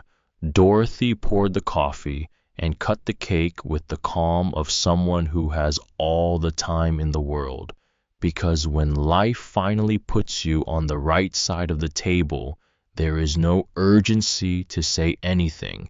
The urgency belongs to the others. Ryan began. "Grandma, we want to apologize." Dorothy looked at him. She waited. "We were wrong. What happened was not right." "It wasn't," Dorothy agreed. No embellishment, no softening. Claire spoke next, in the careful voice of an attorney choosing words, the way a surgeon chooses instruments. "We didn't know about the properties, but that doesn't change what happened." "It doesn't change it," Dorothy agreed again. There was a pause. Both of them were waiting for her to fill it, waiting for her to say the words that would open the path toward the conversation about the properties. Dorothy drank her coffee. She ate a piece of cake. She looked out the kitchen window at the lemon verbena growing in the window box. "Grandma," said Ryan, and his voice shifted. Something beneath the adult veneer, beneath the dress shirt and the new car and the careful phrasing. "We're family. What was great-grandfather's should belong to the family." And there it was, the sentence that had driven 6 hours from Chicago in a silver SUV and arrived at this table in November. Dorothy set her cup on the table. She looked at Ryan. She looked at Claire. "Ryan, do you know how many hours I stayed awake when you had pneumonia at age 7? Ryan blinked. "Grandma, do you know?" "No," he said softly. "Neither do I.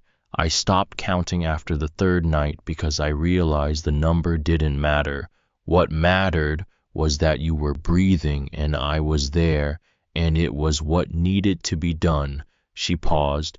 Do you know how much I paid for your math tutoring when you were 11? $70 a month for 8 months, with the money from the crocheting I sold to the neighbors. Do you remember the crocheting? She looked at him. You never knew there was any crocheting, but there was. Ryan was looking at the table. Claire. Dorothy turned to her granddaughter. The money I gave you for the bar exam fees, I never collected it. I never asked for it back. Not because I forgot, because I believed that someone raised by me with everything I had would understand that money was a gift, and the gift in return was to be treated with dignity. Dorothy looked at her with a clarity that was not coldness and not warmth, but something more durable than either. But you gave me $100 and a note, and I learned that you cannot assume the love you've given will return in the form you need. Claire opened her mouth, closed it. Let me show you something. Dorothy went to the living room. She had placed in a new frame bought at the town stationery shop a photocopy of the final part of her father's letter, the part where the clause was written in plain language. She brought it to the kitchen table and set it in front of both grandchildren. Read, she said. They read. The silence that filled the kitchen was the silence of people processing something that rearranges the map of how they thought the world was organized. If my grandchildren do not take care of my daughter, everything goes to her. Ryan read aloud, slowly, as if he needed to hear the words in his own voice to believe they existed. Your great-grandfather was a man of his word, said Dorothy, and of vision, and of love. He knew that what happened might happen exactly as it did, and he prepared. You could contest the clause, said Claire, in the precise voice of the attorney, evaluating the legal terrain even as the personal ground collapsed beneath her. There may be arguments. There may be, Dorothy agreed. But think carefully. Who would testify in that kind of case? Mr. Earl, the doorman of the Elmwood Park building, who watched me leave with my suitcase. Helen, my neighbor here, who took me in with a camping mattress and a thermos of coffee because I had nothing. Judge Catherine, who verified the documents, and the two of you. She looked at each one in turn. Is that the proceeding you want to pursue? A longer silence. Then Ryan said something Dorothy did not expect. Grandma, the night I gave you that envelope, I went back to the bedroom. I put my keys on the table and stared at them. Stephanie asked what was wrong. I said nothing. I knew that was a lie. I knew it right then. But the next morning I woke up and pretended nothing had happened. I did that every morning after. He looked up. His eyes were red at the rims. I'm not asking you to share the properties. I'm asking you to know that I know I was wrong. Not because of the money, because of the cake. The cake. He had said it. For the first time since September, someone in that family had mentioned the carrot cake, the one she had made at 6 in the morning with carrots grated by hand, the one he had taken to his room without tasting, the one whose birthday note had ended up in the trash. Dorothy looked at him for a long time. I know, she said finally, not with cruelty, with the kind of honesty that is the only form of forgiveness worth anything. I know you were wrong, and I know you will have to live with that. Not because I will remind you, but because you yourself will remind you. She paused. I am not going to reward the person who discarded me with the properties my father left me. I can forgive. Forgiveness is one thing, forgetting is another, and compensating someone who threw me out with goods my father stored on a hilltop for 40 years is a third thing entirely. She picked up the picture frame from the table and placed it back on the living room shelf. You can leave knowing you are well, that you have your health, that you have your work, that you have your family. That is more than many people have, and it is more than I had when you handed me that envelope. Ryan and Claire left before dark. Dorothy stood on the front porch and watched the silver SUV go down Maple Street and disappear around the bend at the bottom, heading toward the highway out of town. She watched the bend for a long time after the car was gone. The evening sky above the church tower was the color of copper, and the first stars were beginning to appear in the east. She went inside, washed the 3 cups, put the leftover corn cake in a glass jar, went to the back hallway and watered the begonias, the red and the pink which had bloomed in those weeks, with a generosity that seemed intentional, as if the plants had decided independently that this was the season to give everything they had. "Good evening," she said to them. "All is well." In the months that followed, Dorothy learned through Helen, who learned through a cousin in Nashville, who learned through someone else, the way information travels in reverse, from cities to small towns, that the Elmwood Park apartment had been sold. Ryan and Claire had divided the proceeds and spent them. Ryan had invested in a renovation of his own apartment that exceeded the budget and generated a bank debt that pressed on him monthly. Claire had put her share into a law firm partnership that was dissolving in disagreements between partners, with lawyers lawyering each other into mutual exhaustion. When Dorothy heard this, she sat in silence for a moment. Then she said, "God keep them," and she went to make tea. There was no satisfaction in what had happened to the grandchildren. She had not wished for their difficulty. She had wished for her own life, and her own life had come. Claire called once more in January.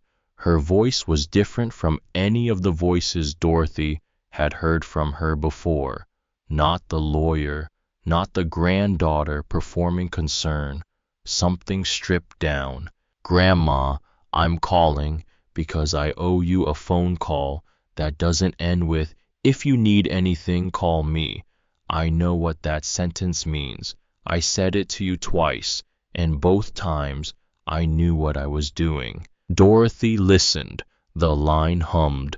"I'm not asking for anything. I just wanted you to hear me say, 'I'm sorry,' without a negotiation attached to it." "Thank you, Claire," said Dorothy. That was all. Not cold, not warm, clear. Some things need time the way bread needs rising. You cannot rush it. You can only provide the right temperature and wait. The final discovery came on an afternoon in February, 8 months after Dorothy had first climbed those 16 oak steps into the attic. She had been organizing her father's boxes one by one across the autumn and winter, opening each with the care of an archivist handling primary sources. There were tools, technical construction books, a set of her father's project drawings that Judge Catherine had identified as having historical value for Millbrook Valley. There were the 15 unfinished canvases on the easel, and stacked against the wall, her father's late attempt to learn a language his hands had never spoken, imperfect and entirely himself. She had hung them on the attic walls, creating a gallery of effort and sincerity that no museum would exhibit and no visitor would forget. The last box was the largest and the heaviest, and she had left it for the end, because part of her did not want the discoveries to stop. There is a particular grief in reaching the final page of a letter from someone who is gone. You read slowly because you know that when the last word arrives, the voice will stop. She unscrewed the lid. Inside were old project blueprints rolled and secured with rubber bands that had dried and cracked. She removed them carefully, and at the very bottom of the box, beneath everything, she found a small black leather notebook, the kind that fits in a shirt pocket. The cover was worn smooth by years of handling. The pages had yellowed at the edges. On the first page, in her father's handwriting, Henry Whitfield, 1980 onwards. Dorothy carried the notebook to the leather chair and sat down. The February afternoon light came through the front window, warm and horizontal, painting everything in a tone of honey. She opened the notebook and turned the pages slowly. Work notes, measurements, calculations, lists of materials, the daily thoughts of a master builder who carried this notebook the way a writer carries a journal, as an extension of his own thinking. But in the last 5 pages, the handwriting changed. It became slower, more deliberate, each letter placed with the attention of someone who knows the weight of permanence. The year was 1986.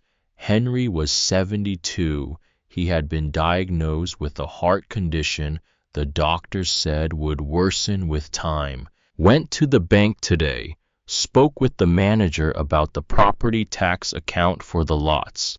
He guaranteed the automatic payment instruction will work as long as there is a balance. I set aside enough for 20 years. If in 20 years Dorothy has not needed the inheritance, then everything is well with her, and the lots can keep waiting. If she has needed it, then the money will have done its work. Dorothy turned the page. Thought about Dorothy today. When she was 5 years old, she found a chick that had fallen from a nest in the backyard and spent 3 days trying to feed it with an eyedropper. The chick died on the 4th day and she cried, but she spent those 3 days trying. That's who she is. She doesn't give up on what needs care. The next entry. Prayed for Dorothy today. I pray every day, but today I was longer. I asked for life to be gentle with her. But if it isn't, I ask that she have the strength, and that she find what I left. Dorothy turned to the last page. The handwriting here was the slowest of all. Every word set down with finality. Last entry in this notebook. I will keep it with the other documents. If Dorothy reaches the attic, she will find everything. If she doesn't, if life was so gentle with her that she never needed it, then let this notebook stay here as proof that a father thought of his daughter until the end. And then the last line, take care, my daughter. Your father always watched over you from a distance. Dorothy read that line 3 times. She held the notebook in her lap and looked out the window at Millbrook Valley in the February light. The town was quiet in the Friday late afternoon. The church bell had rung at 6. The green tip of the gazebo was visible between the rooftops below. The streets that her father had helped to build stretched out in every direction from the town square, and along those streets stood structures he had raised with his own hands, walls that had not cracked roofs, that had not leaked buildings, that had outlived the man who made them, and would outlive every person who walked past them today. She did not cry. She had done her crying in September in this same chair with the letter in her lap and the afternoon light on her face, and she had given that crying the respect it deserved, and let it run its course. What she felt now was different.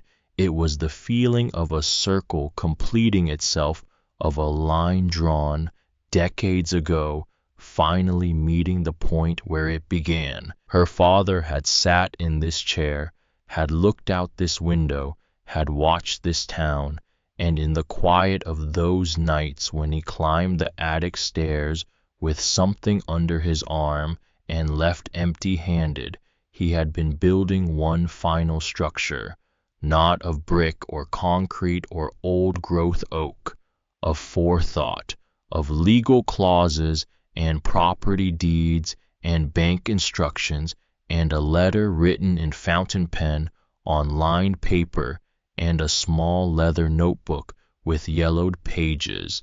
He had built a safety net for a daughter he could not bring himself to tell, because he was the kind of man whose throat closed when the words were too important, and so he did what builders do. He built, and the structure had held 40 years, through the death of its creator and the death of his wife and the death of his granddaughter and the growing up of 2 great-grandchildren who would fail the test he had quietly set for them. Through 50 years of rain and wind and vine and abandonment, the house on the hill had not fallen, the deeds had not expired, the clause had not been voided, the notebook had not rotted, the pepper tree had not died. Good things built by good hands, with good materials and honest intention, do not fall. Dorothy closed the notebook.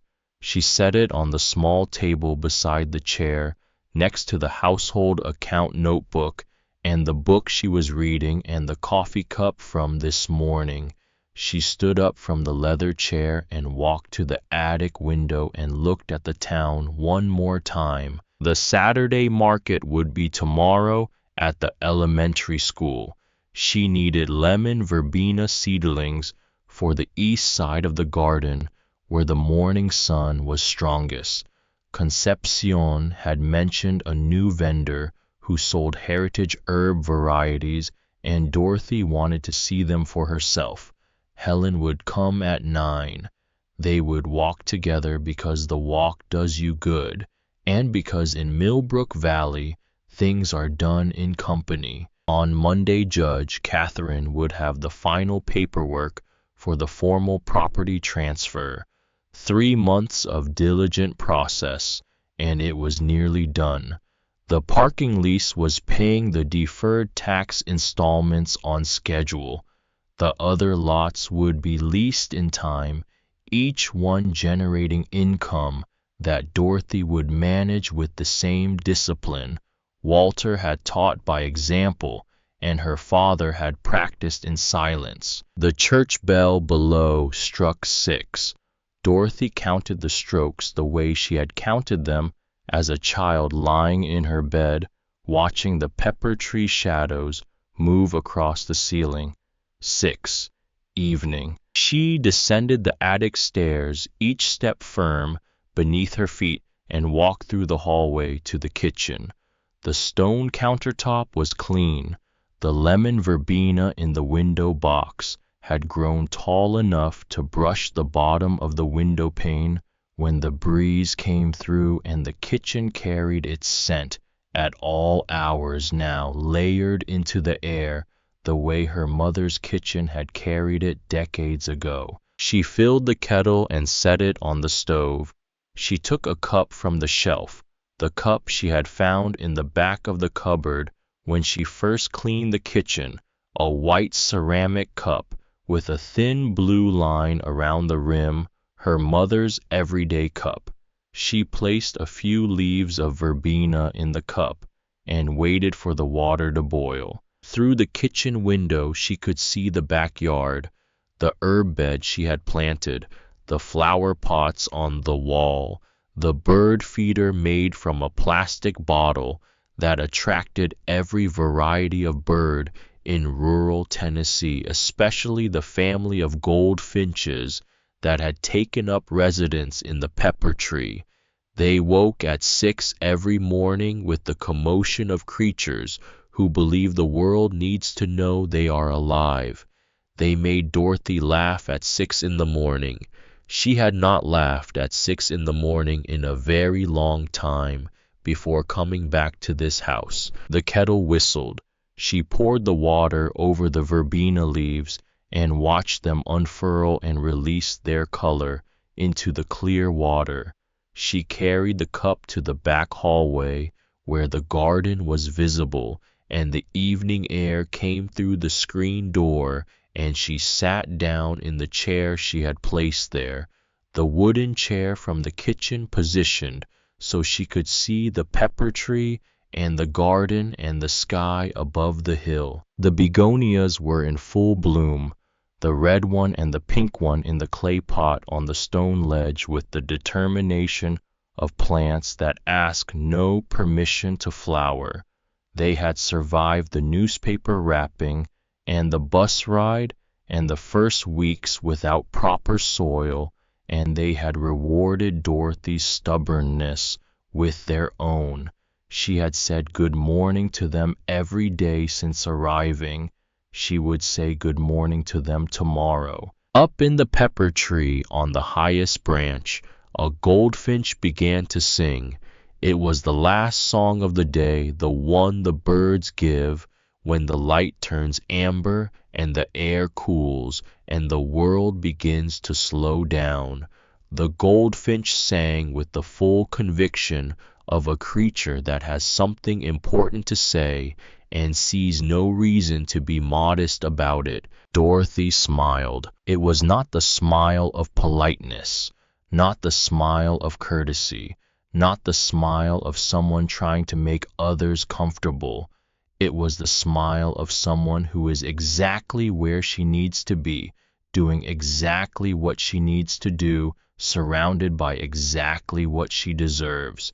It was the smile of a woman who was never forgotten. Her father had built the house with his own hands, built the plans with his own mind, built the love with his own heart, and stored it all on the top of a hill in a wooden box with a screwed-down lid, waiting with the patience of stone, waiting with the certainty of a man who knew what he had built and trusted it to stand. The house that everyone said was going to fall had never shown the slightest intention of falling.